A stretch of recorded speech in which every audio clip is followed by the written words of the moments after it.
મંગલમ ભગવાન વીરો મંગલમ ગૌતમ પ્રભુ મંગલમ સ્થૂલિભદ્રાધ્યા જૈનો ધર્મસ્તુ મંગલમ.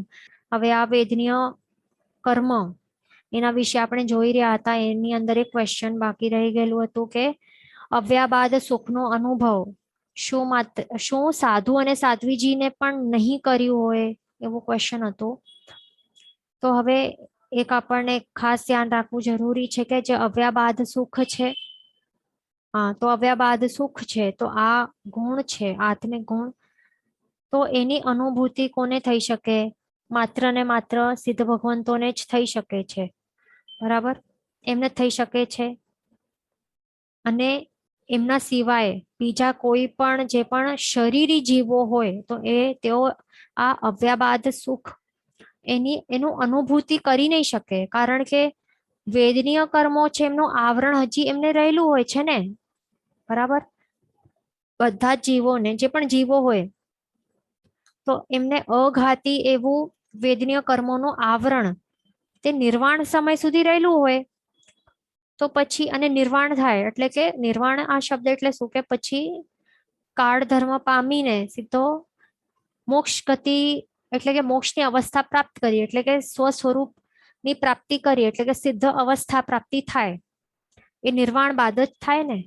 એટલે નિર્વાણ સુધી, નિર્વાણનો સમય છે તો ત્યાર સુધી તો આ વેદનીય કર્મનું આવરણ તો રહેલું જ હોય છે ને. અઘાતી કર્મ એવું વેદનીય કર્મનું આવરણ ત્યાર સુધી રહેલું હોય. તો પછી આ વેદનીય કર્મ છે તો તે એના કારણે પછી જે બાધા રહિત જે અનંત સુખ છે તો એની અનુભૂતિ તે કેવી રીતે કરાવી શકે? વેદનીય કર્મો નહીં કરાવી શકે ને. આવ્યા બાદ સુખ જે સુખનું જે ગુણ છે, આવ્યા બાદ સુખ નામક જે ગુણ છે એ ક્યારે પ્રગટ થાય? આ અવસ્થા આત્મિક, આ અવસ્થા ક્યારે, આ અવસ્થાની પ્રાપ્તિ આત્માને ક્યારે થાય? તે ત્યારે જ થાય જ્યારે વેદનીય કર્મો સંપૂર્ણપણે ક્ષય થઈ જાય આત્મા ઉપરથી. અને તે ક્યારે થાય? માત્ર નિર્વાણ સમય થાય, એ ધ્યાન રાખવાનું. તો હવે આપણે જો અરિહંત ભગવાન અને કેવલી ભગવંતોની પણ વાત કરીએ તો અરિહંત અને કેવલી ભગવંતો છે તો એમનું પણ એમને કેવલ જ્ઞાન તો પ્રગટ થઈ ગયું છે અને એમના જે 4 ઘાતી કર્મો છે તો એમનું ક્ષય થઈ ગયું છે સંપૂર્ણ પ્રકારથી. પણ બાકી રહી ગયેલા જે 4 અઘાતી કર્મો છે એમનું તો હજી ક્ષય કરવાનું બાકી રહેલું જ હોય છે ને. અરિહંત અને બધા જ સામાન્ય કેવલી ભગવંતોની વાત છે અહીંયા. બરાબર, એટલે 4 અઘાતી કર્મો હજી બાકી છે અને એમાં વેદનીય કર્મ પણ એમનું આવરણ પણ હજી એમના શરીર ઉપર, એમના આત્મા પ્રદેશો પર રહેલું જ હોય છે ને. તો એટલા માટે એના કારણે પછી અરિહંત ભગવંત હોય અને જે કેવલી ભગવંતો હોય તો તેમને પણ પછી શું હોય? વેદનીય કર્મોનું બંધ હજી પણ રહેલું હોય આત્મા પર. બરાબર, તો એના કારણે અને બીજું એ પણ છે કે વેદનીય કર્મોનું બંધને ઉદય તો રહેલું હોય પણ એ પણ કયા? માત્ર જે શાતા વેદનીય કર્મો છે તો એમનું બંધ અને ઉદય રહેલું હોય એમને. એટલે બંધ ખાલી શાતા વેદનીય કર્મોનું હોય પણ ઉદય તો કોઈ પણ કર્મોનું હોઈ શકે. એટલે શાતા કે અશાતા વેદનીય કર્મોનું ઉદય કોઈ પણ હોઈ શકે છે. એ ધ્યાન રાખવાનું, કારણ કે હજી તેઓ કેવા છે? શરીરી તો છે જ ને હજી પણ. બરાબર, કેવલ જ્ઞાન ભલે પ્રગટ થયું છે એમને, કેવલ જ્ઞાન પ્રગટ થયું એટલે મિનિંગ શું? અરિયન ભગવંત અને જે કેવલી ભગવંતો છે કેવલ જ્ઞાન પ્રગટ થયું છે એટલે માત્ર જે 4 ઘાતી કર્મો છે એ જે સંપૂર્ણપણે ક્ષય થયા છે પણ 4 અઘાતી તો હજી બાકી જ છે ને રે. તો 4 અઘાતીમાં વેદનીય કર્મોનું પણ હજી આવરણ રહેલું છે. એના કારણે પછી બંધ ભલે માત્ર વેદનીય શાતા વેદનીયનું હોય પણ પછી એ ધ્યાન રાખવાનું કે ઉદય કાંઈ પણ હોઈ શકે. શાતા વેદની અથવા તો અશાતા વેદનીય કર્મોનો કંઈ પણ ઉદય થઈ શકે. પણ જે અરિહંત ભગવંત હોય તો અરિહંત ભગવંત સ્પેશિયલી એમના માટે માત્ર જે શાતા વેદનીય કર્મો છે એમનું જ ઉદય સમજવાનું. પણ બીજા જે પણ સામાન્ય કેવલી ભગવંતો હોય એમના માટે અશાતા વેદનીય કર્મોનો પણ ઉદય થઈ શકે છે. તો એવું હોય તો હવે આપ જ વિચારો કે હવે એમના આ જે વેદનીય કર્મો છે એમના દ્વારા જે પણ એમને સુખની પણ જે સુખનું જે વેદન થઈ રહ્યું છે આ પણ વેદનીય કર્મોજન્ય જ છે ને. શાતા વેદનીય કર્મ એટલે કે શું? એ સુખનું વેદન કરાવે છે. તો આ પણ કર્મોજન્ય છે, પૌદ્ગલિક સુખ છે. બરાબર, અને ટેમ્પરરી છે, સુખાભાસ છે, સાચું સુખ તો છે નહીં. માત્ર તેનું કાર્ય શું છે? શરીરને શાતાની અનુભૂતિ કરાવે છે ને.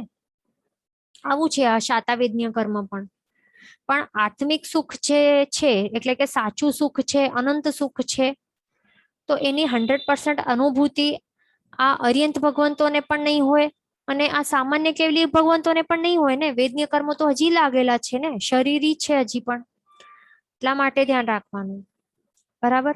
તો હવે અર્યંત અને કેવલી ભગવંતોને અવ્યાબાદ સુખનું અનુભવ હજી ન થયેલું હોય શરીરી અવસ્થામાં, તો વિચારો કે પછી સાધુ કે સાધ્વીજી જે હોય, સામાન્ય સાધુ સાધ્વીજી, તો એમને પણ તેઓ કેવી રીતે કરી શકે? તેઓ તો ઓબ્વિયસલી નહીં જ કરી શકે ને અવ્યાબાદ સુખની અનુભૂતિ. માત્ર જે શાતાવેદનીય કર્મરૂપી જે એમના જે શાતાવેદનીય કર્મોના ઉદયના કારણે જે પણ પૌદ્ગલિક સુખ એટલે કે શરીરને જે સુખ અને શાતાની અનુભૂતિ થાય, તો તે થાય માત્ર. અને તે તો કેવું છે આપણે પહેલા જ જોયું લાસ્ટ ક્લાસમાં જ, કે તે કેવું હોય? સુખાભાસ રૂપી હોય. સાચો સુખ પણ નહીં હોય. શું હોય? સુખાભાસ હોય. સુખનો ભ્રમ કરાવે છે. એ ધ્યાન રાખવાનું. અહીંયા ક્વેશ્ચન છે કે મહાવીર સ્વામી ભગવાનને આફ્ટર કેવલ જ્ઞાન વેદનીય કર્મ આવેલાને, તો તે અશાતાવેદનીય.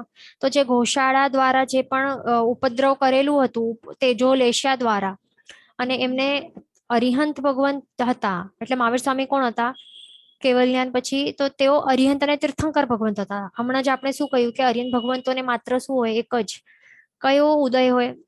માત્ર અને માત્ર શાતાવેદનીય કર્મોનું ઉદય રહેલું હોય. પણ અહીંયા જે મહાવીર સ્વામીને જે ભોગવવું પડ્યું તે શું હતું? અચ્છેરો હતો.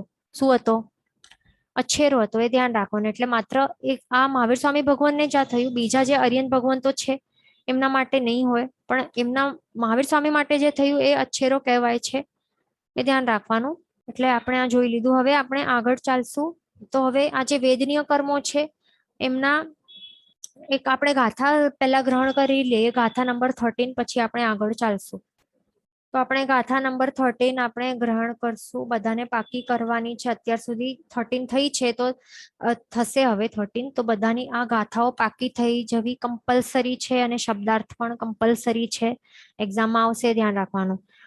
બધાને સાથે કહેવાનું છે. ઓસન્નમ સુર મણુએ સાયમ સાયમ તું તીરિય.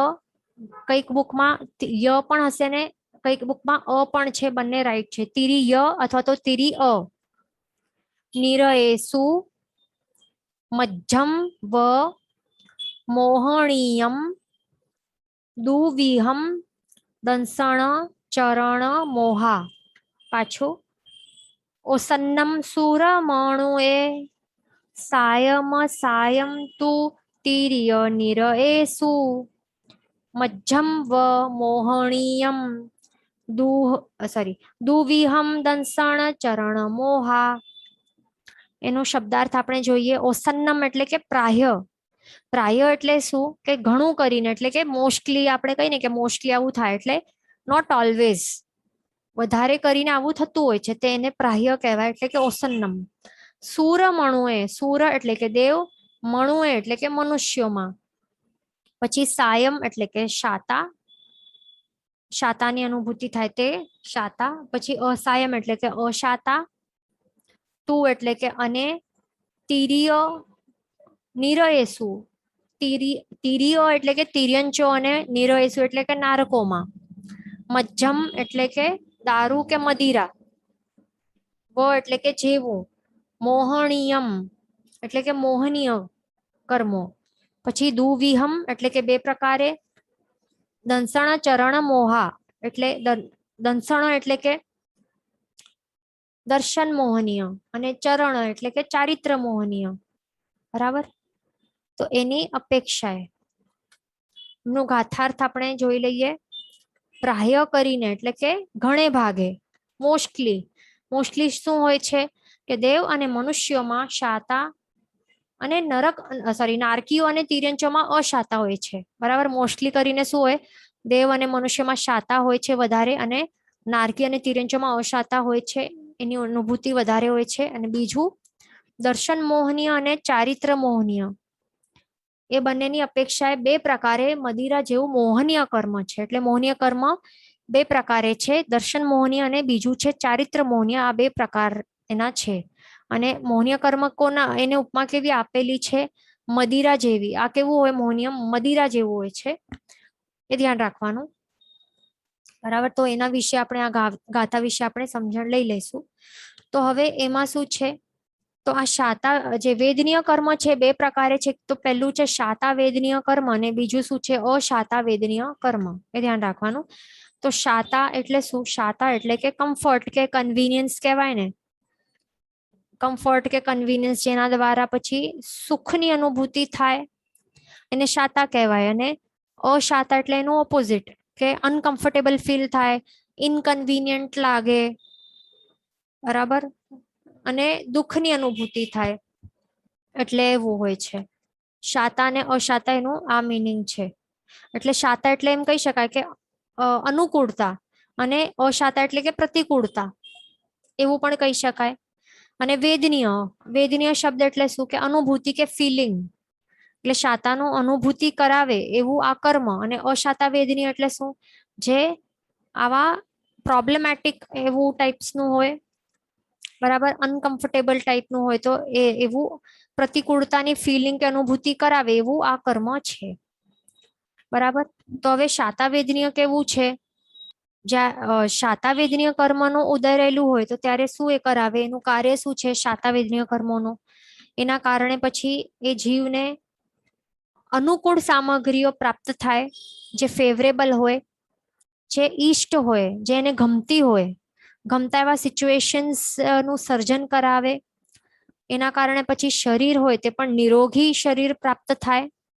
શું થાય? જે પણ પૂતગલોના ભોગવટા કે એવા પ્રકારના પૂતગલો મળે કે જેના ભોગવટાથી અથવા તો સંયોગોથી સુખની અનુભૂતિ થાય, તો એ સુખની અનુભૂતિ કરનારું આવું છે આ શાતા વેદનીય કર્મ.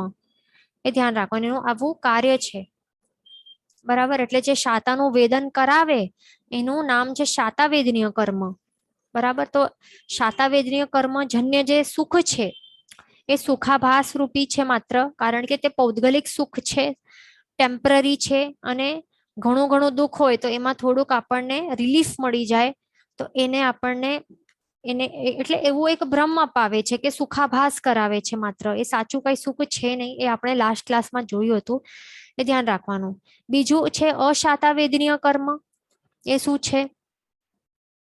અશાતા વેદનીય કર્મના ઉદયથી શું એટલે એ શું આપે? એનું કાર્ય શું છે? એ પ્રતિકૂળ સામગ્રીઓ આપે.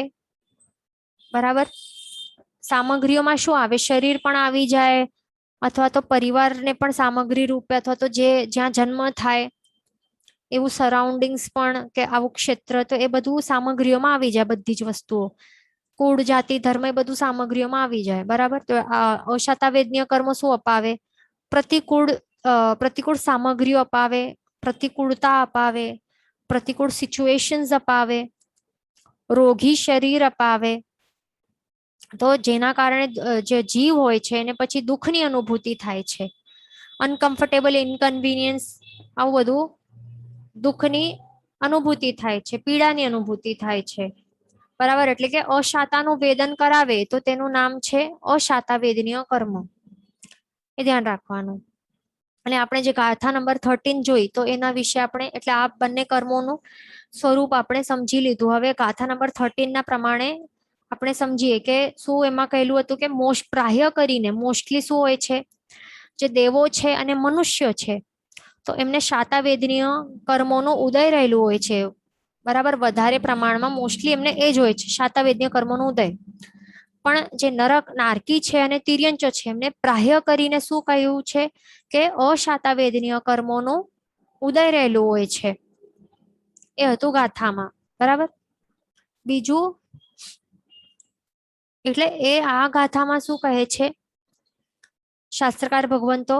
કે વિશ્વમાં જે પણ સંસારી જીવો છે, એમ તો બધા જ સંસારી જીવો છે, એમને બધાને જ શું કન્ટિન્યુઅસલી સુખ અને દુઃખનું સાયકલ ચાલુ જ રહેલું હોય છે ને. સુખનું વેદન થાય, દુઃખનું વેદન થાય.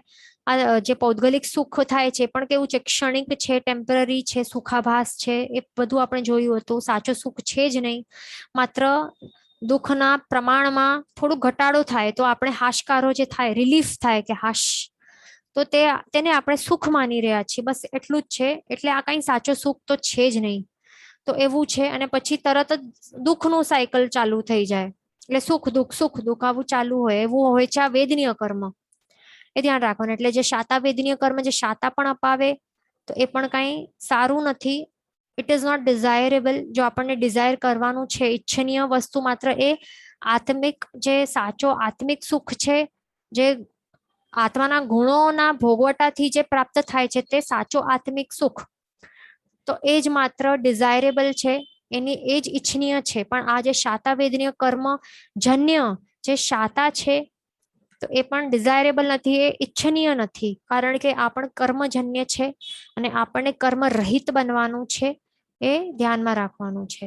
તો હવે એમાં જે દેવગતિ અને મનુષ્ય ગતિ છે, એમાં મોસ્ટલી શું હોય છે, પ્રાય કરીને શાતા વેદનીય કર્મોનું ઉદય રહેલું હોય છે. એટલે મોસ્ટલી, એટલે એઝ કમ્પેર્ડ ટુ, આપણે જો કમ્પેર કરીએ એની આ તિર્યંચો અને નારકીઓની સાથે, નરક ગતિ અને તિર્યંચ ગતિની સાથે, તો એમના કરતા દેવ અને જે મનુષ્ય ગતિ છે એમાં સુખની અનુભૂતિ વધારે પ્રમાણમાં હોય છે પ્રાય કરીને. અને જે તિર્યંચ ગતિ અને જે નરક ગતિ છે, એમાં જે તિર્યંચો અને નારકી જીવો છે, એમને પ્રાય કરીને અશાતા વેદનીય કર્મોનું ઉદય રહેલું હોય છે. અને એના કારણે પછી એમને શું હોય છે, દુઃખની અનુભૂતિ વધારે પ્રમાણમાં રહેલી હોય છે. બરાબર. એટલે પ્રાય કરીને લખેલું કેમ છે, કારણ કે ટોટલી નથી, મોસ્ટલી છે અહીંયા. કેમ? કારણ કે જે દેવો છે ને, દેવતાઓ, તો એમને પણ દુઃખ રહેલા હોય છે. એવું નથી કે દેવોને માત્ર સુખ ને સુખ જ હોય, પરમ સુખ હોય, એવું કઈ ન હોય. પણ કેવું હોય, દુઃખ પણ તો હોય જ છે. કારણ કે વેદનીય કર્મ કેવું છે, માત્ર સુખ ને સુખાભાસ નહીં કરાવે, પણ પછી દુઃખ પણ અપાવે. મધથી લેપાયેલી તલવારની ધારને ચાટવા જેવું છે ને વેદનીય કર્મ, એવું છે, યાદ રાખવાનું. એટલે ચ્યવન સમય પણ દેવતાઓને દુઃખની અનુભૂતિ થાય છે. યુદ્ધ પણ થતા હોય છે, તો તે પણ કેવી છે, પ્રતિકૂળ સિચ્યુએશન છે. યુદ્ધને બધા કોને ગમે, ક્રોધ ને બધું આ જે કશાયો છે પણ કેવા હોય, કઈ એ આત્મિક સુખ નહીં અપાવે ને. એટલે સુખ પણ આત્મિક તો દૂરની વાત છે, માનસિક કે પૌદ્ગલિક સુખ પણ નહીં આપે ને આ બધું. અથવા તો દેવીઓનું અપહરણ થઈ જાય, કિડનેપિંગ થઈ જાય, બીજા દેવો એ બધું લઈ જાય એમને, ત્યારે પણ દુઃખી થઈ જાય આ. એટલે કે જ્યારે પણ ઈષ્ટ જે પણ પદાર્થો છે કે વ્યક્તિઓ છે, તો એમનો વિયોગ થઈ જાય, તો ત્યારે દુઃખ અપાવે છે દેવતાઓને પણ, એ ધ્યાન રાખવાનું. અથવા તો બીજા કોઈ દેવો હોય, વધારે વૃદ્ધિ વાળા હોય, વધારે ધનવાન અને વૃદ્ધિ વાળા હોય, વધારે ઋતબા વાળા હોય, તો એ બીજા એવા દેવોને પણ જોઈ જોઈને, જે નાના એવા દેવો હોય ઓછી વૃદ્ધિ વાળા, એમને પણ શું થાય, જેલસી થતી હોય છે, કન્ટિન્યુઅસલી માનસિક એવું તકલીફ થતી જ હોય છે. એના કારણે પછી એમને દુઃખની અનુભૂતિ દેવોને થતી જ હોય છે. આવી માનસિક તો હોય જ છે, એ ધ્યાન રાખવાનું. બીજું, યુદ્ધ પણ થતા હોય છે, તો ત્યારે પણ એમને પીડાઓ તો થતી જ હોય છે ને, એ બધું દુઃખ હોય છે એમનામાં પણ. અને યુદ્ધો પણ ચાલે તો હજારો હજારો વર્ષો સુધી ચાલતા જાય. શું થાય, હજારો વર્ષો સુધી. અને તેઓનું આયુષ્ય પણ કેવું હોય, કે કોઈ પણ શસ્ત્રઘાત કરે છતાં પણ તેઓનું મૃત્યુ નહીં થઈ શકે ને, એવું હોય ને એમનું આયુષ્ય. એટલે જેટલું આયુષ્ય બાંધીને આવ્યા હોય, તે ટોટલી કમ્પ્લીટલી આખો એમને પછી ભોગવવું જ પડે છે. પછી જ્યારે આયુષ્ય કર્મ પછી ક્ષય થાય, તો ત્યારે જ પછી આ એમનો આયુષ્ય પૂરો થાય ને. એટલે આખો લાઈફ એનું જેટલું હોય એ જીવવું જ પડે. યુદ્ધથી કોઈ એમને મારી નાખે તો કઈ તેઓ થોડી મૃત્યુ થઈ જાય. એટલે મોટા મોટા આયુષ્યો લઈને બેઠા હોય, મોટા હજારો વર્ષો સુધી યુદ્ધો ચાલતા હોય, એવું હોય છે. અને બીજા જે મનુષ્ય છે, તો એમ મનુષ્યોને પણ ગર્ભાવાસમાં પણ કન્ટિન્યુઅસલી દુઃખની અનુભૂતિ રહેલી હોય, 8-9 મંથ્સ કે જેટલું હોય છે. પછી જન્મ સમયે પણ ઘણી જ પીડા થતી હોય છે મનુષ્યોને. પછી શારીરિક પ્રોબ્લેમ્સ પણ રહેલા હોય છે, ઠંડી લાગતી હોય, ગરમી લાગતી હોય, કે વધ થાય, કોઈકનો એક્સિડન્ટ થાય, કે કોઈકને બંધનમાં મૂકવામાં આવે, કે ભૂખ લાગી હોય, પ્યાસ લાગી હોય, રોગ થઈ જાય, ઓલ્ડ એજ થઈ જાય એટલે વૃદ્ધાવસ્થા આવે, અથવા તો કષ્ટો ભોગવવા પડે, ઘણા બધા કાર્યો કામ કરવાના હોય, આવા અલગ અલગ જે પણ પ્રોબ્લેમ્સ હોય, તો આ બધા પ્રકારના જે પણ પ્રતિકૂળતાઓ વગેરે જે પણ એમને મળતી હોય તે બધા સમયમાં મનુષ્યોને પણ દુઃખની અનુભૂતિ થતી હોય છે, અશાતા વેદનીયની અનુભૂતિ થાય છે. બરાબર. પછી ઈષ્ટનો વિયોગ થાય, અનિષ્ટનો સંયોગ થાય. એટલે ઈષ્ટ એટલે કે જે ગમતું હોય છે, તો એ વિયોગ એટલે કે ચાલ્યું જાય દૂર, અને અનિષ્ટ સંયોગ એટલે જે ગમતું ન હોય એવું કોઈ વ્યક્તિ કે પદાર્થ કે વસ્તુ આપણા સાથે એનું સંયોગ થઈ જાય તો પણ દુઃખ લાગે. પછી શોકમાં હોય કે ડિપ્રેશનમાં હોય, કોઈકનું મૃત્યુ થાય ત્યારે પણ શોકમાં પડી જાય. તો એ બધું અનેક એવી પીડાઓ રહેલી હોય છે એમને, મનુષ્યોને એવું હોય છે. તો એવી રીતે હોય છે એટલે દેવ અને મનુષ્યમાં ભલે એવી રીતે કહેલું છે કે શાતાવેદનીય કર્મનો ઉદય વધારે રહેલું હોય છે, પણ અહીંયા પ્રાહ્ય કરીને શા માટે લખેલું છે? તો એનું રીઝન અહીંયા છે, કારણ કે એમને પણ દુઃખો તો રહેલા હોય છે. કારણ કે વેદનીય કર્મ માત્ર શું હોય, શાતાવેદનીય જ નહીં પણ અશાતાવેદનીય કર્મ પણ હોય, ક્ષણિક સુખ પછી દુઃખ તો આવી જ જાય છે. બીજું આપણે શું જોયું કે જે પ્રાહ્ય કરીને તિર્યંચ અને નારકીઓ હોય છે એમને કેવું હોય, વધારે કરીને અશાતાવેદનીય કર્મોનું ઉદય રહેલું હોય. પણ હવે નારકી જીવોની વાત કરશું તો એમાં પણ શું હોય, જ્યારે પણ તીર્થંકર ભગવાનનું જ્યારે પણ જે 5 કલ્યાણકો થતા હોય છે, ચ્યવન કલ્યાણક હોય, જન્મ કલ્યાણક, દીક્ષા, કેવલ જ્ઞાન અને નિર્વાણ એટલે કે મોક્ષ કલ્યાણક. આ 5 પ્રકારના જ્યારે પણ એમના કલ્યાણકો થતા હોય છે, તો ત્યારે શું થાય છે, આ નારકીના જીવોને પણ શાતા વેદનીય કર્મોનું ઉદય રહેલું હોય છે એ વખતે. એટલે એમને પણ ત્યારે શાતાની અનુભૂતિ થાય છે શારીરિક. અને તિર્યંચોની વાત કરીએ તો એમાં પણ શું હોય છે, વધારે તો એમના માટે પણ શું કહેલું છે, પ્રાહ્ય કરીને અશાતા વેદનીય કર્મોનું ઉદય રહેલું હોય છે. છતાં પણ જે તિર્યંચોમાં પટહસ્તી હોય અને ઘોડા હોય એવા જે એનિમલ્સનું, એટલે પટહસ્તી એટલે શું હોય, આપણે પટરાણી સાંભળ્યું હશે ને, પટરાણી એટલે કે જે એવા રાજાની, કોઈ મહારાજા હોય એની ઘણી બધી રાણીઓ હોય, તો એની રાણીઓમાં પણ હેડ હોય ને એક મોટામાં, એટલે સૌથી મેઇન રાણી હોય ને પટરાણી કહેવાય. આવું હોય, પટહસ્તી હોય એટલે જે બેસ્ટ એવું આ એલિફન્ટ હોય. કોઈક એવા મહારાજા હોય એમનું એકદમ બેસ્ટ એવું જાતિ વાળું એવું સ્ટ્રોંગ અને એવું હોય એલિફન્ટ, ટ્રેન્ડ ને એવું હોય, બરાબર, મેન હોય. તો એને કેવા પ્રકારની ટ્રીટમેન્ટ, રોયલ ટ્રીટમેન્ટ આપવામાં આવે ને, પટહસ્તીને, પટરાણીને મળે એવી રીતે પટહસ્તી હોય જે પણ મેન ઘોડા હોય, તો એવા પણ એનિમલ્સ રહેલા હોય અમુક, તો એનું પણ એને ખૂબ જ રોયલ ટ્રીટમેન્ટ મળતી હોય છે. એમના પાલન પોષણ ખૂબ જ ધ્યાનપૂર્વક કરતા હોય છે. તો ત્યારે આવા તિર્યંચો હોય અમુક, તો એમને પણ શું હોય, એ વખતે શાતાવેદનીય કર્મોનું ઉદય રહેલું હોય તે સમજવાનું. બરાબર. તો આવી રીતે આપણે શું જોયું કે જે દેવ, આ 4 ગતિના જે જીવો છે, આ 4 ગતિના જીવો છે એમાં દેવોને શાતાવેદનીય કર્મોનું ઉદય વધારે રહેલું હોય છે. બરાબર, સૌથી વધારે હોય છે. અને તેના કારણે હવે શાતાવેદનીય કર્મોનું કાર્ય શું છે, આત્મજન્ય સુખ તો નથી ને, એ આત્મિક સુખની અનુભૂતિ નથી કરાવતો શાતાવેદનીય કર્મ. એ યાદ રાખવાનું, એકદમ બરાબર યાદ રાખવાનું. બરાબર, આત્મિક સુખની અનુભૂતિ નથી કરાવતો, પણ શું, શાતાવેદનીય કર્મ એ શું છે, કર્મજન્ય પૌદ્ગલિક સુખ આપે, શારીરિક સુખ આપે માત્ર, એ યાદ રાખવાનું. જે ટેમ્પરરી હોય, સુખાભાસ રૂપી હોય માત્ર, સાચો સુખ નથી. બરાબર, એ ધ્યાન રાખવાનું.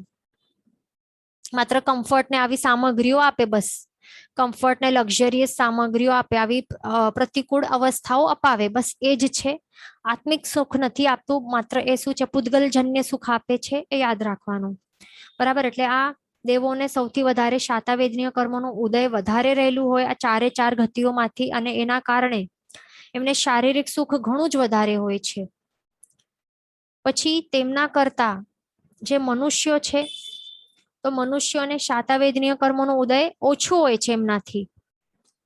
માટે તેમનાથી શારીરિક સુખ જે દેવોથી છે, આપણે દેવોની સાથે કમ્પેર કરીએ તો દેવોની એઝ કમ્પેર ટુ દેવતા આ મનુષ્યોને શારીરિક સુખ ઓછું સુખની અનુભૂતિ ઓછી રહેલી હોય છે, એ ધ્યાન રાખવાનું. એમ શરીરો પણ કેવા શેનાથી બનેલા છે? આ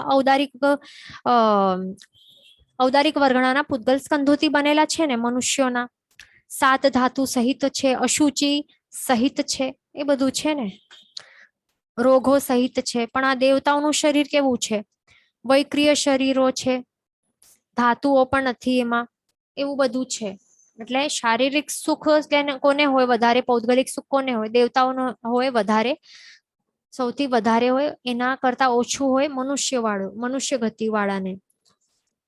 હવે નારકી અને તિર્યંચો વિશે આપણે જોઈએ તો હવે બંનેમાંથી સૌથી વધારે અશાતા વેદનીય કર્મોનો ઉદય કોને હોય? તો એ છે નારકીના જીવોને, નરકના જીવોને. બરાબર, નારકી જીવોને સૌથી વધારે અશાતા વેદનીય કર્મોનું ઉદય રહેલું હોય છે. અને એના કારણે અશાતા વેદનીય કર્મોના ઉદયના કારણે શું હોય છે? તેમને શારીરિક સુખ ઘણું જ દુઃખ, શારીરિક દુઃખ ઘણું જ વધારે હોય છે એમને, એ ધ્યાન રાખવાનું.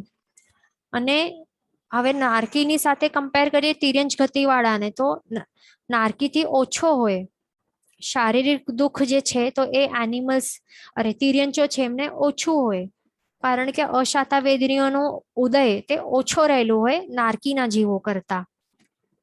અને એના કારણે શારીરિક દુઃખ પણ, એની અનુભૂતિ પણ નારકીના જીવો કરતા ઓછી હોય છે આ તિર્યંચના જીવો માટે, એ ધ્યાન રાખવાનું.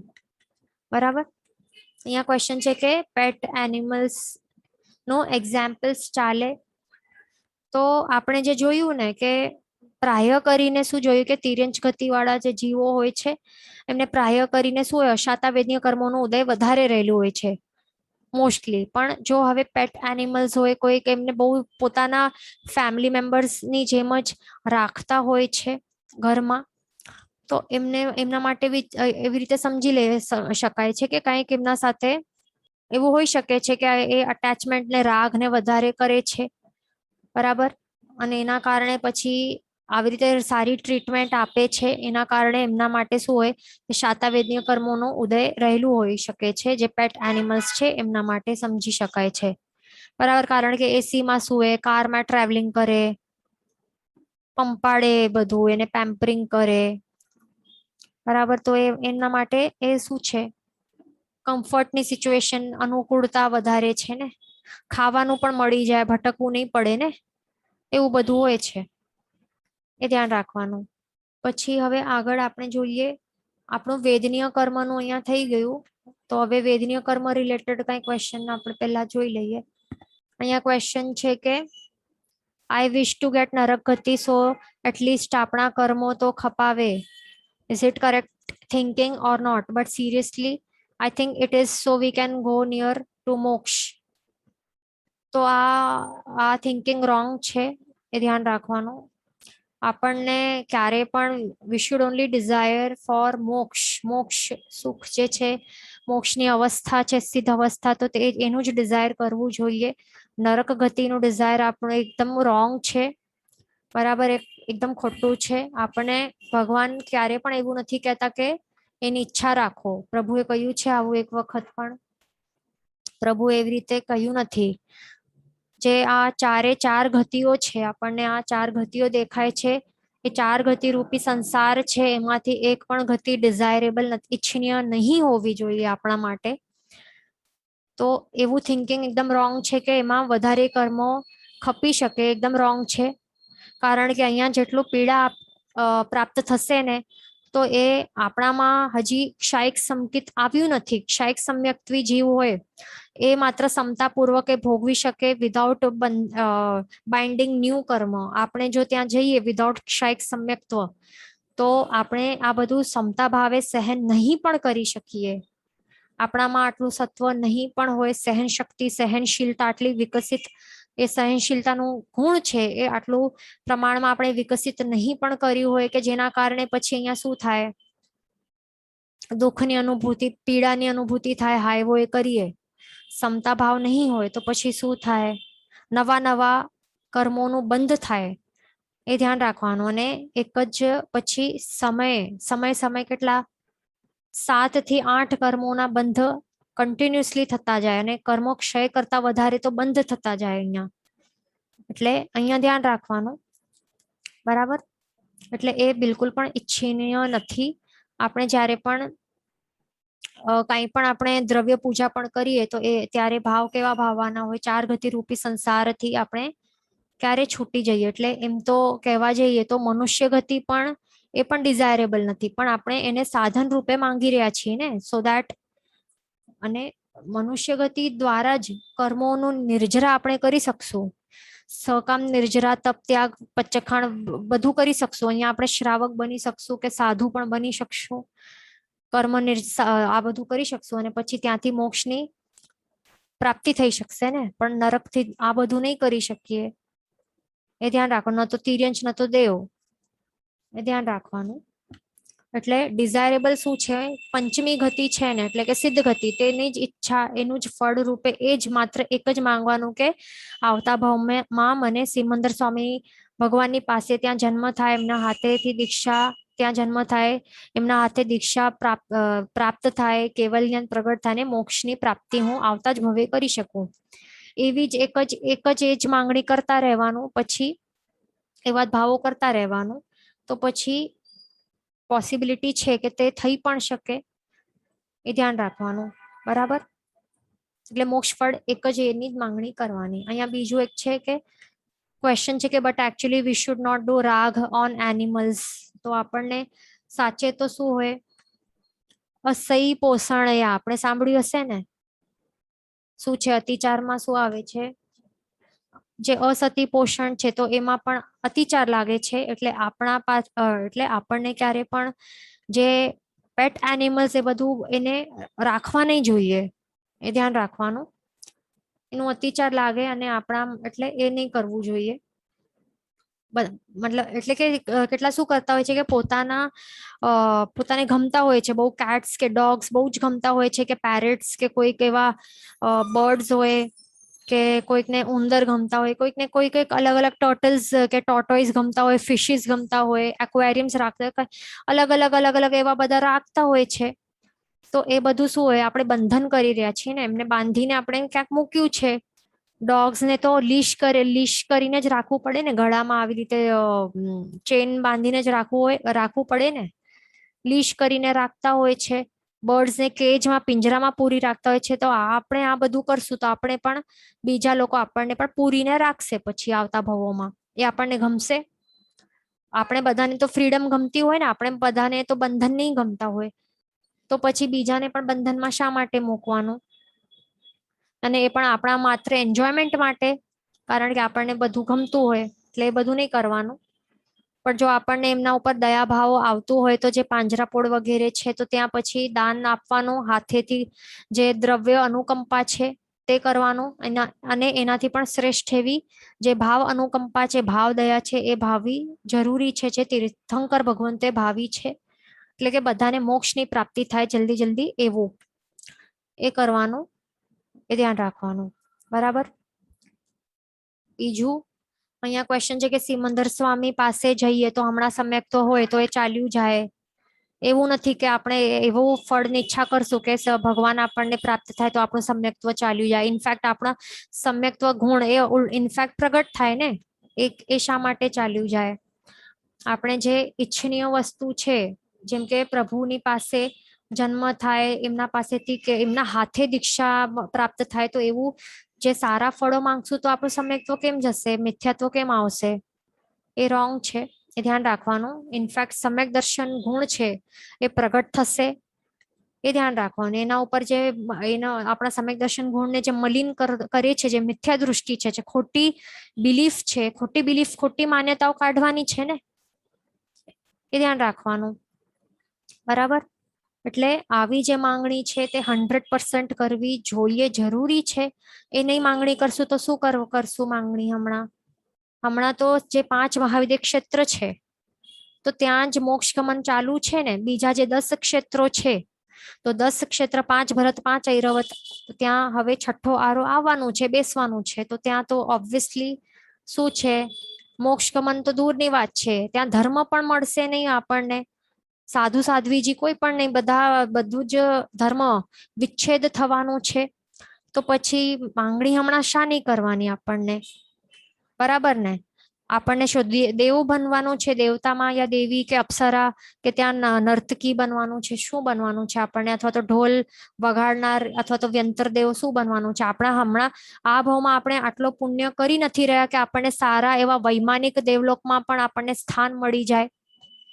આપણે ચારિત્ર પણ સ્વીકાર્યું નથી, તો શું આપણને વૈમાનિક દેવલોકમાં પણ મળી જશે? નહીં મળે ભાવ.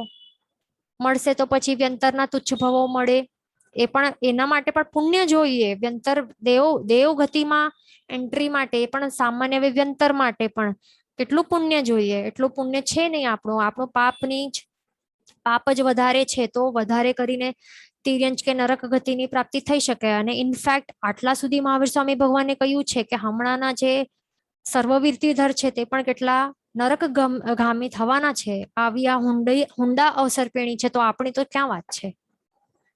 આવું આવું કહેલું છે બધું. એટલા માટે આપણને શું કરવાનું છે? આપણને જો મોક્ષ જવાનું હોય તો જ્યાં મોક્ષ ગમન હોય તો તે જ માંગણી કરવાની કે નહીં કરવાની? એ તો કઈ ગતિ? આ 4 જ ઓપ્શન છે, તો શું કરવાનું છે આપણને? દેવગતિની માંગણી કરશું એટલે એ શું થશે? 99 નું બંધ થશે. ઇટ ઇઝ લાઈક અ 99, બરાબર, કે જે પછી આપણને દુર્ગતિના ગામી પરંપરા સર્જાવી દેશે આગળ ચાલીને.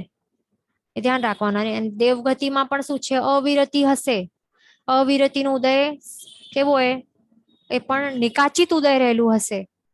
તો ત્યાં પછી પાપ કર્મોનું બંધ થતું જશે. અને જે પણ આપણા પુણ્ય કર્મો હશે તો એની રાશિ આપણે ઉડાવી નાખશું, ખર્ચ થઈ જશે બધું. અને ત્યાં પણ પછી રંગ રાગમાં આપણે લેપાઈ જશું, અપ્સરાઓમાં, અથવા તો પોતે જ અપ્સરા બની જશું. આટલા આપણા પુણ્યો છે પણ નહીં હમણાં. પુણ્ય આપણે કરી નથી રહ્યા, પાપ પ્રવૃત્તિઓ વધારે છે. તો પછી બીજા કોઈ દેવોના વાહન બનીને આપણને ફરવું પડશે, કે નોકર દેવ કે કિલ્બિશિક દેવ કે આવું બધું આપણને પછી ભવો મળશે. હજારો, એટલે જે પણ ડ્યુટીઝ આપણને સોંપવામાં, એટલે જે હશે આપણી ડ્યુટીઝ હશે જન્મથી, તો તે બધું આપણને તે જ લાઈફ ટાઈમ ફોલો કરવી પડશે. બધું હશે પછી. એટલે આપણને 4 ગતિમાંથી શું કરવાનું? કઈ ડિઝાયરેબલ ગતિ છે? એકનું એક ઓનલી મહાવિદ્ય ક્ષેત્ર, જે 5 મહાવિદ્ય ક્ષેત્ર છે. આપણે જો સિમંદર સ્વામી પ્રભુ ઉપર આટલું પ્રેમ નહીં હોય, કોઈ વાંધો નથી. આપણા પાસે બાહુ સ્વામી, સુબાહુ સ્વામી કેટલા બધા છે. કેટલા વિહરમાન જીન છે હમણાં? 20 વિહરમાન જીન છે ને. તો જેમના ઉપર આપણને વધારે પ્રીતિભાવ હોય, લાગણી વધારે હોય, તો એમની ભક્તિ કરવાની. કે આપની ત્યાં પ્રભુ, આપની ત્યાં મને જન્મ મળે, આપના દ્વારા આપનું સાંભળવા મળે, આપણી જીનવાણી સાંભળવા મળે, અને આપના પાસેથી હું ચારિત્ર સ્વીકારીને જલ્દીથી મોક્ષગામી બની શકું. બરાબર? એ ધ્યાન રાખવાનું. અને એવું પણ નથી કે આપણા પાસે સમ્યક્ત્વ છે. એ કોણે કીધું કે આપણા પાસે હમણાં સમ્યક્ત્વ છે? આપણા પાસે સમ્યક્ત્વના લક્ષણો હોય ને, તો એ જોઈ લેવાના કે આપણા પાસે છે કે નહીં. 5 લક્ષણો. પહેલું છે આસ્તિક્ય, એટલે પ્રભુએ જે જીન વચન છે એના ઉપર શ્રદ્ધા, તો એ પણ છે આપણા પાસે. આપણને જીન વચન જ પ્રોપરલી ખ્યાલ નથી કે શું છે જીન વચન. આપણને બરાબર નથી ખ્યાલ કે જીન આજ્ઞા શું છે, જીન વચન શું છે. તો અને બીજો, તો એના ઉપર શ્રદ્ધા કેવી રીતે આવી શકશે? અને શ્રદ્ધા પણ કેવી હોય? શ્રદ્ધા ઉપર છલ્લી નહીં ચાલે. જે આપણે કહીએ હા આપણને પ્રભુ વચન ઉપર શ્રદ્ધા છે, બસ ખોખલી શ્રદ્ધા. પણ થોડું કંઈક આપણને જોઈ લીધું તો પછી ત્યારે ચાલુ થઈ જાય કે અરે રે, આવા હોય જીન શાસનના સાધુ સાધ્વી, આવા હોય, અરે રે.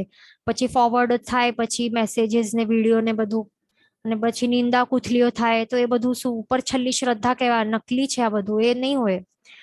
શ્રદ્ધા ને આસ્તિક્ય તો અલગ લેવલનું હોય. શ્રેણિક મહારાજાનું લેવલ હોય એમની શ્રદ્ધા, સુલસા શ્રાવિકાનું લેવલનું. તો ત્યારે કહેવાશે કે હા, આ જે સમ્યક દર્શન નામક જે ગુણ છે એનું પહેલું લક્ષણ દેખાય છે કે હા છે. હવે આપણા પાસે તો કેટલા મોટા મોટા આચાર્ય ભગવંતો પણ કહેતા હોય કે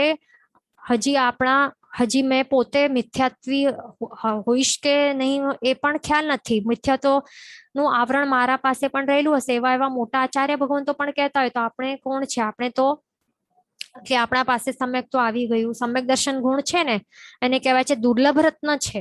કઈ ઇઝીલી એટલે પ્રાપ્ત થઈ જાય એવું નથી. આ દુર્લભ કહેવાયું છે. દુર્લભ એટલે શું? જે ઇઝીલી પ્રાપ્ત કરવું પોસિબલ જ નથી એવું દુર્લભ કહેવાય છે આ વસ્તુ. મનુષ્ય જન્મ દુર્લભ છે, જીનવાણી શ્રવણ દુર્લભ છે, એનાથી પણ વધારે દુર્લભ સમ્યક દર્શન રત્ન છે. તો એ આપણા, અને બીજું સિમ્પલ છે કે આપણને જોઈ લેવાનું કે આપણને જ્યારે આપણે જસ્ટિફાય કરીએ કે ક્રોધ માન માયા લોભ એ બધું કે રાગ કરવા જેવું છે શરીરને, આ તો કરવા જેવું છે, જે પ્રભુએ ના કહ્યું છે, એ બધું કરવા જેવું લાગે કશાયો, તો ત્યારે સમજી લેવાનું કે છે જ નહીં. આસ્તિક્ય નામનું જે ગુણ લક્ષણ છે તો છે જ નહીં આપણા પાસે. બરાબર?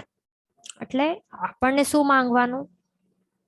એટલે એ બધું આપણને આટલા કેલ્ક્યુલેશન્સમાં જવાનું નહીં કે આપણા પાસે આપણે આ જે જ્યાંથી મોક્ષ છે અને જ્યાં પ્રભુ છે તો તે એ જગ્યાની આપણે માંગણી કરશું તો આપણું આ બધું સમ્યક્ત્વ હશે પણ ચાલ્યું જશે. કોણે કીધું છે આપણા પાસે સમ્યક્ત્વ છે? જો કેવલી ભગવંત હોય તો તે, અને આપણા બધા જ પાસે સમ્યક્ત્વ હોય તો પછી આપણે બધા જ દેવગતિમાં જશું નેક્સ્ટ ભાવમાં. એવું તો થવાનું નથી. બરાબર? કારણ કે આપણે બધા પાપ કર્મોમાં જ આપણે ડૂબેલા છે. આપણે બધા વધારે કઈ પુણ્ય કઈ કરતા નથી ને. શ્રાવક પણ હમણાં સાચા શ્રાવક પણ કેટલા હશે? 12 વ્રતધારી સાચા શ્રાવક પણ હમણાંના ટાઈમમાં કેટલા હશે? શ્રાવક કે શ્રાવિકા, એવું બધું હોય છે. બરાબર? ધ્યાન રાખવાનું.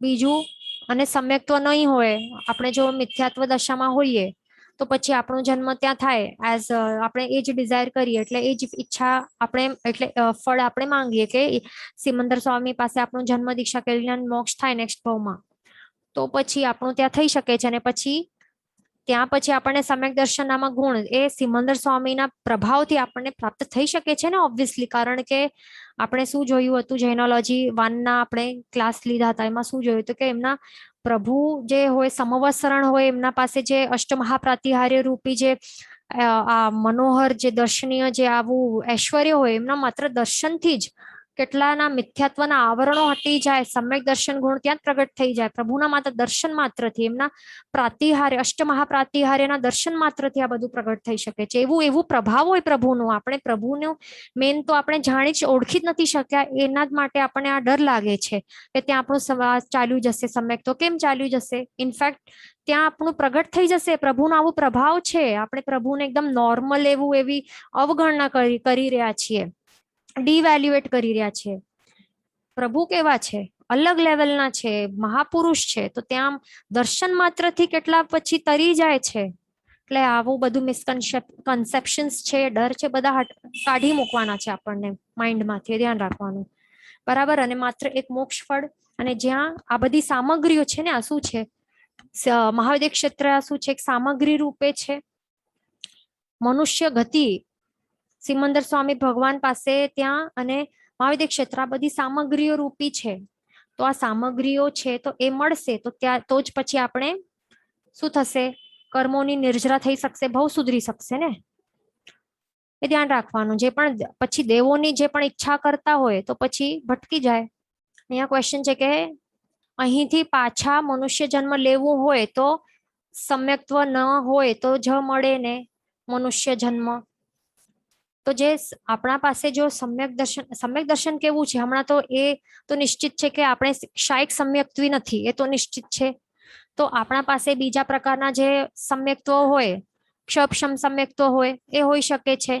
તો એ પણ કેવું આવે ને જાય, આવીને જાય. તો એટલા માટે આપણે 100% આપણા પાસે કન્ફર્મ નથી ને, કારણ કે હમણાં કેવલી ભગવંત પણ છે ને કે આપણને કન્ફર્મ બતાવી શકે કે આપણું આયુષ્ય કર્મ ક્યારે બંધાયું છે.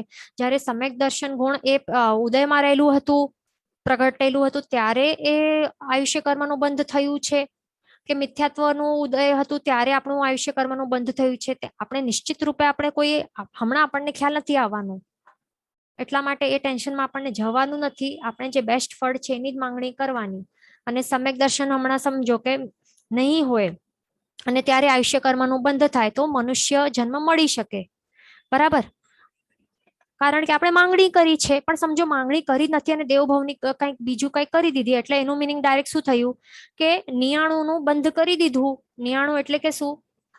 જે આપણે અનુષ્ઠાનો જોયા હતા, 5 પ્રકારના અનુષ્ઠાનો હોય, વિષ અનુષ્ઠાન, ઘરલ અનુષ્ઠાન. તો 99 બાંધવાનું એ શું આવે છે? ઘરલ અનુષ્ઠાનમાં આવે છે, સ્લો પોઈઝન તરીકે કામ કરે. બરાબર? આપણે હમણાં દેવગતિ માંગશું તો નેક્સ્ટ ભાવમાં આપી તો દેશે, પણ એ ઘરલ ક્રિયા કે ઘરલ અનુષ્ઠાન કહેવાય, એટલે સ્લો પોઈઝન, લિઝર્ડ જેવું, ઘરલ એટલે લિઝર્ડ જેવું સ્લો પોઈઝન તરીકે કામ કરે. આવતા ભાવમાં એ સામગ્રી તો મળી એટલે આપી દેશે દેવો ભાવ, પણ પછી આપણી બુદ્ધિ એ બગાડી નાખશે, દુર્ગતિની પરંપરા સર્જાવી નાખશે. કારણ અને બીજું એમાં શું છે, આપણે પહેલા જોયું કે અવિરતિ ને બધું છે, બરાબર. ત્યાં શ્રાવક કે સાધુ ધર્મ કોઈ લઈ શકતો નથી, એટલે નવકારશીત ચોવિયાર કઈ નહીં કરી શકે. મોટા મોટા આયુષ્ય હોય, દેવીઓ હોય, અપ્સરા હોય, બ્યુટીફુલ સીનરીઝ હોય. હમણાં જ આપણે મનુષ્ય જન્મમાં ભટકી જઈએ છીએ તો ત્યાં શું આપણું મન નહીં ભટકી જાય, એ ધ્યાન રાખવાનું. એટલે ડિઝાયરેબલ ઇઝ ઓનલી મનુષ્ય ગતિ, એટલે આપણને માત્ર એ જ ફળ માંગવાનું, પછી બીજા કેલ્ક્યુલેશન પ્રભુ ઉપર છોડી દેવાના કે કેવી રીતે ક્યારે શું મળશે, બધું પ્રભુ ઉપર છોડી નાખવાનું. માત્ર એક માંગણી કરવાની કે મનુષ્ય ગતિ, એટલે પણ જ્યાં મોક્ષ ગમન ચાલુ છે 5 મહાવિદ્યમાં ક્યાં પણ ચાલશે. હવે જે પણ પ્રભુ પર પ્રીતિ હોય તો ત્યાં મોક્ષ ગમન ચાલુ છે, ત્યાં મારું જન્મ થાય, દીક્ષા કેવલ જ્ઞાન અને મોક્ષ એ જ માંગવાનું. પછી ક્યારે શું થશે એ સારું જ થશે, બરાબર. આ ઓટોમેટિકલી સારું જ થશે, એ ધ્યાન રાખવાનું. બીજું અહીંયા ક્વેશ્ચન છે કે મહાવિદ્ય ના જન્મ માંગીએ તે નિયાણું કહેવાય. તો આપણને શું કહ્યું છે, આપણે જો જય વિહરાય સૂત્ર આપણે રોજ આપણે ચૈત્યવંદન આપણે કહેતા હોઈએ ને, તો એમાં ધ્યાન જો આપ્યું હોય તો એમાં શું હોય, એટલા જ માટે શબ્દાર્થને ઘાતાર્થ પાકા કરવા કમ્પલસરી હોય છે. શું આવે છે એમાં, એમાં શું આવે છે કે નિયાણું ભલે આપના શાસ્ત્રમાં વર્જ્ય છે, વારી જય જય વિનિયાણ બંધણમ વિહરાય તુહ સમય તહવી મમ હુજ્જ સેવા ભવે ભવે ચલણાણમ. એટલે શું છે, એમાં શું આવે છે, આપણે પ્રભુ પાસે શું માંગણી કરી રહ્યા છે કે આપના શાસ્ત્રમાં ભલે નિયાણું બાંધવાનું મનાઈ કરેલી છે, વર્જિત છે, છતાં પણ હું શું માંગુ છું, ભવો ભવ આપના ચરણોમાં મને શું મળે, આપની ચરણોની સેવા કરવા મને પ્રાપ્ત થાય, એટલે એ માંગુ છું. એટલે અહીંયા તો માંગવાનું જ છે ને, આપણે કહ્યું જ છે કે એ જ માંગો, કે પ્રભુના ચરણોની સેવા કરવાનું એ જ માંગવાનું છે આપણે, બરાબર. એટલે સિમંદર સ્વામી ભગવાન હતા તો જે પણ પ્રભુ પર વિહરમાન ભગવાન છે, તો એમના ચરણોની સેવા કરવા મને નેક્સ્ટ ભાવમાં મને ત્યાં જન્મ પ્રાપ્ત થાય, એ જ માંગવાનું છે. અને એને નિયાણું નહીં કહેવાય, એ ખાસ ધ્યાન રાખવાનું. એ તો કેવું છે, સારો એવો આત્મા માટે કલ્યાણકારી થાય એવું એ શું છે, એક ફળની માંગણી કરેલી છે કે જ્યાંથી આપણને મોક્ષની પ્રાપ્તિ થાય, બરાબર. ભવે ભવે તુમ્હ ચલણાણમાં પ્રભુ આપની ચરણોની સેવા મને ભવો ભાવ સુધી કરવા મળતો રહે, એ માંગવાનું છે ઇનફેક્ટ. એટલે જે માંગવાનું છે તે આપણે નહીં માંગીએ, અને જે પ્રભુએ ના કહ્યું છે નહીં માંગવાનું તે નહીં માંગવાનું. એટલે અહીંયા ગડબડ નહીં કરવાની, કારણ કે આપણા ભવોનો સવાલ છે. નેક્સ્ટ ભાવ ઉપર આપણા ઘણા બધા આગળના ભવો ડિપેન્ડન્ટ છે. એક ભાવ જો બગડી ગયું તો પછી આગળ પછી ભવો ભાવ બગડતા જાય, એટલા માટે સમજી વિચારીને આપણને માંગવાનું, ધ્યાન રાખવાનું, બરાબર. બીજું હવે અહીંયા ક્વેશ્ચન છે કે Simandhar Swami closest to us or is it because of their naam karma that his name is always taken from 20 Viharman Prabhu. આપણે કહેતા હોઈએ ને સિમંદર પ્રમુખ વિશ વિહરમાન, જેને મારી ત્રિકાલ વંદનાઓ છે, એટલે એમને મેન કેમ કહેવાય છે, એવું નથી. બધા જે તીર્થંકર ભગવંત સેમ છે, માત્ર શું હશે કે આપણું જે આ છે ને ઋણાનુબંધ એમના સાથે વધારે રહેલા હશે, અથવા તો લાગણી પ્રીતિનો ભાવ છે એ વધારે હશે. બીજું એમનું જે નામ કર્મ છે, આદેહ નામ કર્મ, એ પણ વધારે પ્રમાણમાં રહેલું હશે, એ પણ હોઈ શકે છે.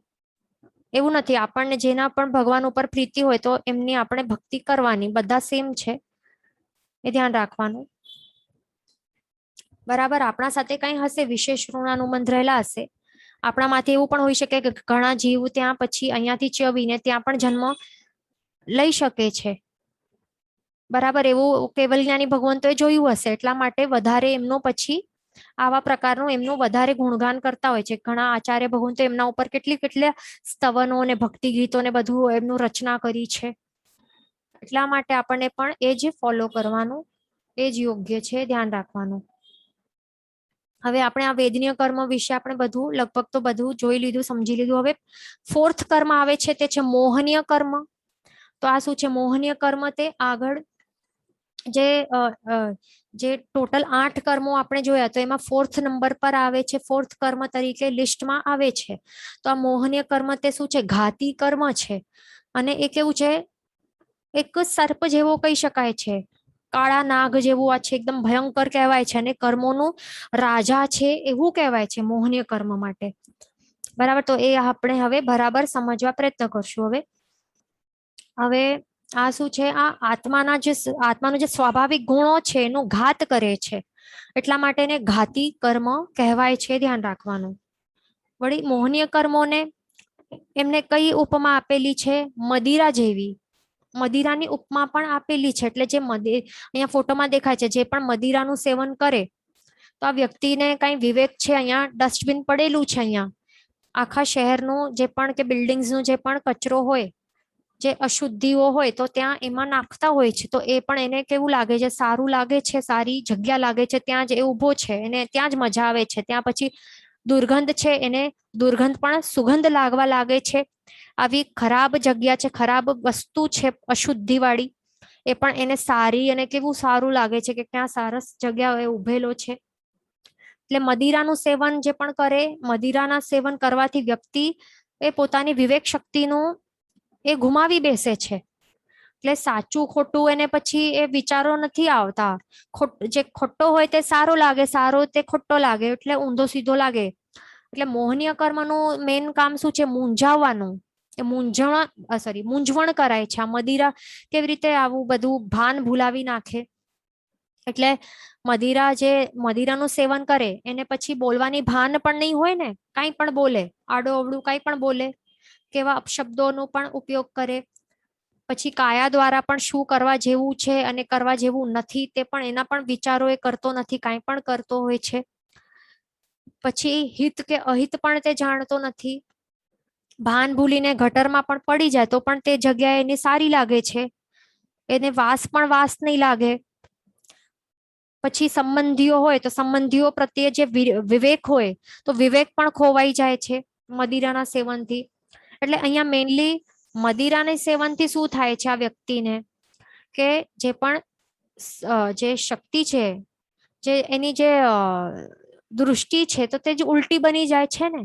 ખરાબ સારું લાગે છે, સારું ખરાબ લાગે છે, એવું થાય છે ને મદિરાના કારણે. બસ આવું જ કાર્ય હોય છે આ મોહનીય કર્મોનું. એ શું કરે છે? દૃષ્ટિ બદલાવી નાખે છે. દૃષ્ટિ એટલે શું? પર્સ્પેક્ટિવ, કે જે માન્યતાઓ છે, પર્સ્પેક્ટિવ કે દૃષ્ટિકોણ છે, એને જ બદલાવી નાખે છે.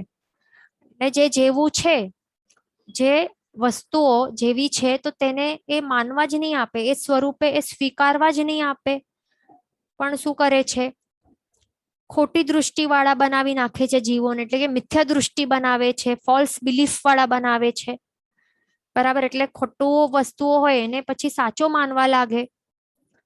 અને એની જે જીવોની જે સાચી દૃષ્ટિ છે, એટલે સમ્યક દૃષ્ટિ, તો તેને જ હણી નાખે છે, એનું ઘાત કરી નાખે છે. સમ્યક એટલે કે સાચું, મિથ્યા એટલે કે ખોટું. તો એ આ જે મોહનીય કર્મ છે એ આવી રીતે શા માટે કરે છે? કારણ કે મોહનીય કર્મ છે ને એ આત્માનું જે સમ્યક દર્શન નામક જે ગુણ છે એનું જ ઘાત કરી નાખે છે. બરાબર, સમ્યક દર્શન ગુણનું જ ઘાત કરે છે. અને જ્યાર સુધી સમ્યક દર્શનનું ઘાત થયેલું હશે તો ત્યાર સુધી આત્મામાં જે સમ્યક ચારિત્ર નામનો ગુણ છે એ પણ પ્રગટ થઈ જ નહીં શકશે.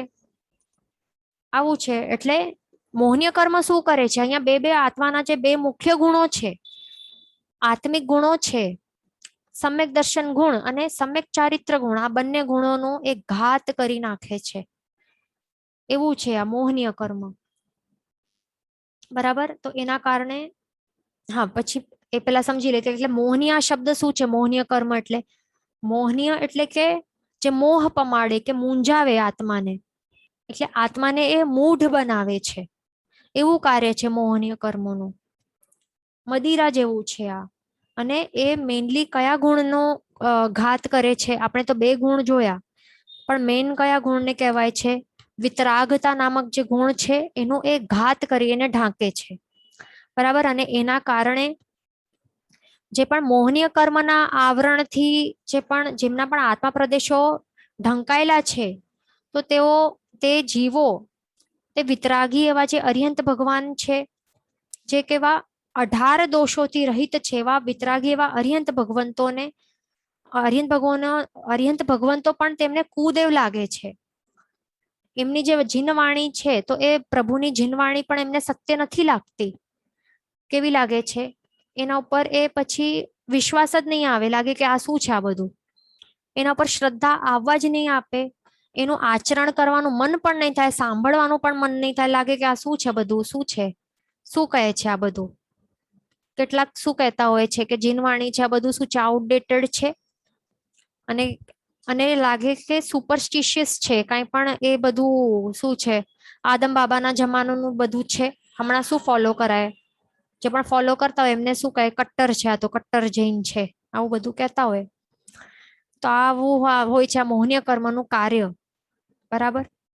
બીજું, જે પંચમહાવ્રતધારી સાધુઓ છે, જે સુસાધુ છે, એમને પણ કુગુરુ માને છે, એ પણ મોહનીય કર્મના કારણે.